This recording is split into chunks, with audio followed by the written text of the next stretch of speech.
If you were looking for a super easy, super delicious recipe to make this fall, look no further. This is it, you guys. This came together in absolutely no time at all.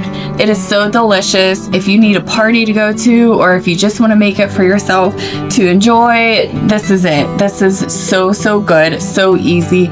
And like I said, it came together in no time at all, and I'm going to show you exactly how easy it was to make. So come join me, and if you haven't had a chance, feel free to subscribe, and let's get started. So to get started with this, we are going to use this Cheesecake no-bake tub of stuff. This makes it super easy. Another option that I thought about that would be really easy is to use Greek yogurt mixed with some honey in it, or a honey flavored Greek yogurt if you wanted to make this healthier and a little more nutritious. That is certainly something else you could use. But for this recipe, we are just going to use this. And what I'm going to do first is scoop it into a bowl. I'm just going to use a spoon. And this is a 8x8 Pyrex square dish. And we're just going to spoon that in. Now this is a no-bake cheesecake filling, so there's no baking required. And it is going to taste like, it actually kind of tastes like if you've ever made a fruit dip with the marshmallow fluff and cream cheese mix. This is really similar to that, and in texture too. This just has a little bit more of a cream cheese flavor and pairs really nicely with the other ingredients that we're going to add to make this a fall delightful treat. So I have that all spread in there, or I have that all put in here now. So now I'm going to spread it out evenly. I'm just going to use the back of the spoon to spread it out. And we'll just make it nice and even and push it down so it's nice and flat. And I'm going to try to do this really neatly since it is in a glass dish. If you were a little sloppy with this, once you were done, you could get a wet paper towel and just go around the rim of it and wipe off any excess. All right, step one is already done. So the next thing we are going to do is put on some of the caramel. You can use so many different kinds of caramel.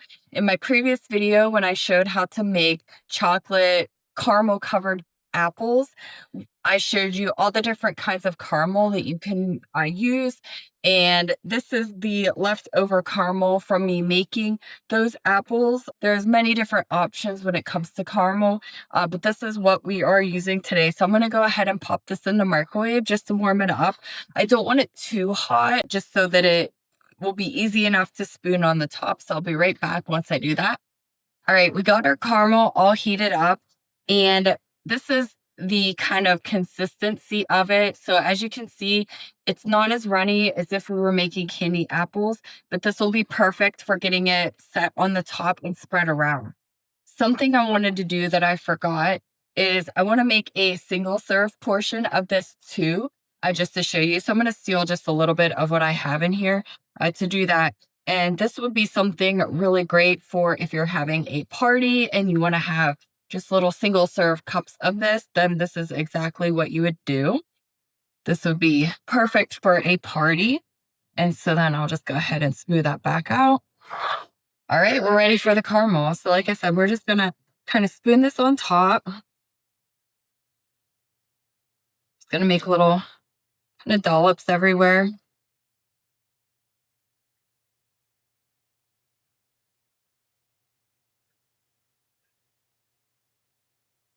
And I'll bring you in closer so you can see what I'm doing here. This quite possibly could be one of the easiest recipes we're ever gonna make on here. And I will show you the kind of caramel that I am using for this recipe.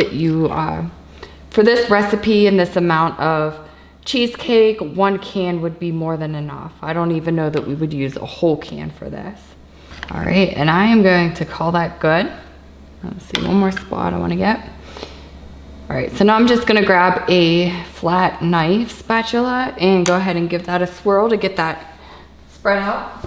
All right, and we are just going to spread it out. And it is totally okay if it, the cream cheese gets on top because we are going to cover that up here in just a moment. So we just kind of want to spread a nice, relatively thin layer out. Spread out in the middle there. All right, and the last step is we are going to add Heath bits. Here are my apple slices. This is what I have left over from the and I wanted to show you the difference. I don't think These two here, I just cut them open and left them out, and I will the rest of break these them, here, cut them I up, had them and add them on soaking top in a mixture all of we're gonna water do now, with some apple juice, almost had a 100% pure catastrophe apple there. juice, We're and just just a little bit of lemon on juice. and make a nice And you layer can see on that really top. helped with keeping them All from right. browning. Well, I lucked out. So I if would you say wanted I had to just make enough. these ahead for a party and let them set I out, would probably I would have liked definitely to recommend soaking maybe them add a little bit first, more out just in to this keep corner. them from turning I might brown. try to do this a little bit, but because it's just me and my family going to be eating this, we're not taking it to like a party or anything. That'll be totally fine. This aesthetically, I have nobody to impress except you guys and my husband and kids. So anyways, we are left with that. I'm gonna go ahead and heat this caramel up and get it back to drizzling consistency. I need to apologize. I don't know what happened to my footage of me drizzling the caramel on this, but it does not exist. So anyways, this is what it looks like. It was super easy. I just used a fork to kind of just go over it back and forth and drizzle it, and this is what it looks like. So I'm just gonna set that there and grab a plate. So if you were gonna serve it like this, leave it in a dish like this, and have people scoop it out, you'll get to see exactly what that would look like, except this hasn't been sitting in the fridge yet, so it will be just a little bit more runnier than if it was sitting in the fridge, but I promise you it'll taste just as good. So we got a nice little helping there. And time to dig in. Oh me, oh my.